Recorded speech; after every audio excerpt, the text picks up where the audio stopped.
सामने आया है।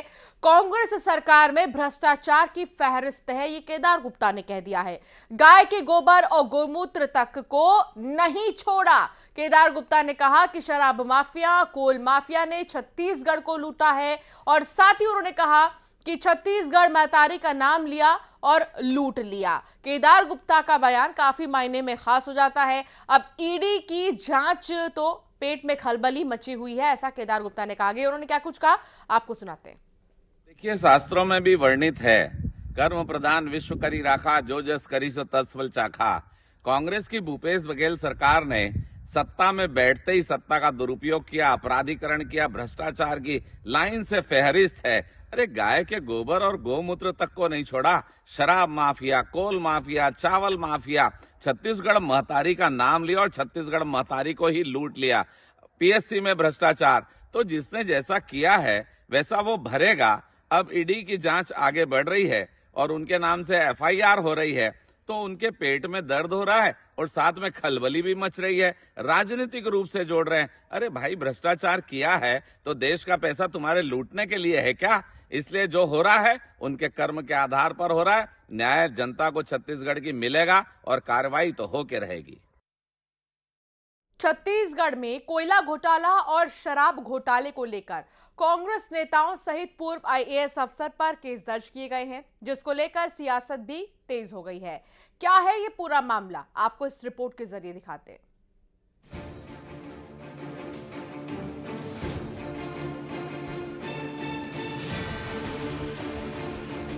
छत्तीसगढ़ में शराब और कोयला घोटाला मामले में एसीबी ने कांग्रेस नेताओं, पूर्व मंत्रियों और विधायकों समेत 100 लोगों पर एफआईआर दर्ज की है।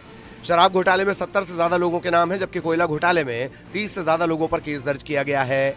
कवासी लखमा, अमरजीत भगत, यूडी मिंज, गुलाब कमरों के नाम एफआईआर में है। वहीं कांग्रेस के कोषाध्यक्ष राम गोपाल, चंद्रदेव राय, बृहस्पत सिंह, शिशुपाल, यश टुटेजा, इंद्रीस गांधी का नाम भी केस में है। वहीं विवेक ढांड, विजय भाटिया, सौम्या चौरसिया, रानू साहू, समीर बिश्नोई, अनिल टुटेजा के नाम एफआईआर में है। इधर पूर्व सीएम भूपेश बघेल ने इस मामले पर कहा कि 3 साल से ईडी और आईटी जांच कर रही हैं। एसीबी को अब कहा है कि एफआईआर करें। जब ईडी और आईटी जांच कर रही थीं, तब न यूडी मिंज का नाम था, न अमरजीत भगत का नाम था। अचानक एसीबी ने केस रजिस्टर किया और सबका नाम लिख दिया। ये सब कांग्रेस को बदनाम करने की साजिश है। ईडी के आवेदन पर एसीबी ने केस रजिस्टर्ड किया है और सारे हमारे नेताओं के नाम उसमें लिखा गया है। ये सीधी सीधी बात है कि ये लोकसभा को ध्यान में रखते हुए प्रदेश के नेताओं को बदनाम करने का षड्यंत्र। पूर्व सीएम भूपेश बघेल के बयान पर बीजेपी ने पलटवार किया। डिप्टी सीएम विजय शर्मा ने कहा कि जो हो रहा है वो कानून के दायरे में हो रहा है, इस पर अंगुली उठाना गलत है। ईडी के वेबसाइट पर जाके आप उसका प्रेस नोट देख सकते हैं, जो है उसमें लिखा हुआ है, उसका खंडन करें।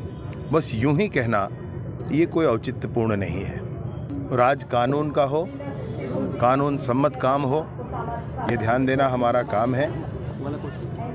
इसमें जो कुछ भी है वो कानून के दायरे में ही हो रहा है और वैसे ही होना चाहिए, इसमें कोई संशय नहीं है। अतिरिक्त कोई प्रयास करके किसी विषय पर करना ये कोई बात। एक चुनाव अभी खत्म हुआ है और दूसरा चुनाव दहलीज पर है। शराब और कोयला घोटाले में नाम आने के बाद कांग्रेस की मुसीबत बढ़ सकती है।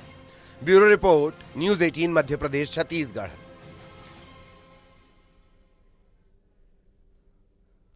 रायपुर में कांग्रेस स्क्रीनिंग कमेटी की बैठक हुई, जिसमें लोकसभा चुनाव को लेकर मंथन हुआ। पूर्व सीएम भूपेश बघेल के लोकसभा चुनाव लड़ने को लेकर प्रस्ताव भी आया। वहीं छत्तीसगढ़ के कई बड़े नेताओं के चुनाव में उतरने को लेकर चर्चा की गई। ये रिपोर्ट देखिए।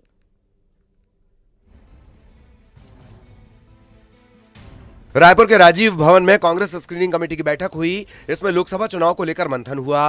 पूर्व मुख्यमंत्री भूपेश बघेल के राजनांदगांव से लोकसभा चुनाव लड़ने का प्रस्ताव मोहम्मद अकबर ने रखा। इस पर स्क्रीनिंग कमेटी की बैठक में मुहर लगी है। अकबर के प्रस्ताव पर सबने सहमति जताई। वहाँ के सभी प्रोमिनेंट नेताओं से खुले माहौल में चर्चा करी है।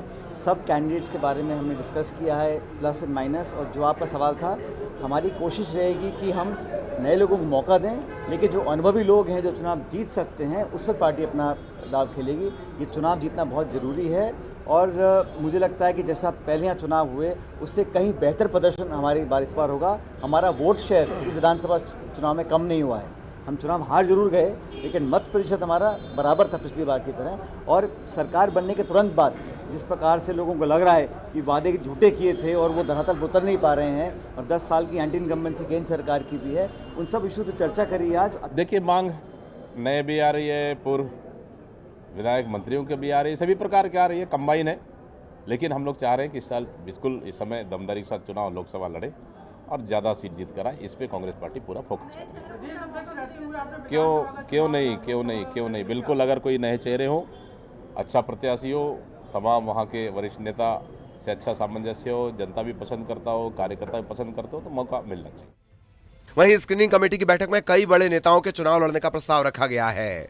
ताम्रध्वज साहू को महासमुंद, कांकेर से मोहन मरकाम, जांजगीर से शिव डहरिया, कोरबा से ज्योत्सना महंत और बस्तर से दीपक बैज के नाम का प्रस्ताव चुनाव लड़ने को लेकर रखा गया। नहीं, मेरा ऐसा कोई वो नहीं है। पार्टी के बीच में विचार हो रहा है, सभी लोकसभाओं की चर्चा हो रही है और हमारे नेतागण चर्चा कर रहे हैं और चर्चा के बाद जो भी निर्णय होगा वो हमारा हाईकमान करेगा। तो विधानसभा चुनाव में करारी हार का स्वाद चख चुकी कांग्रेस लोकसभा चुनाव को लेकर कोई कसर नहीं छोड़ना चाहती।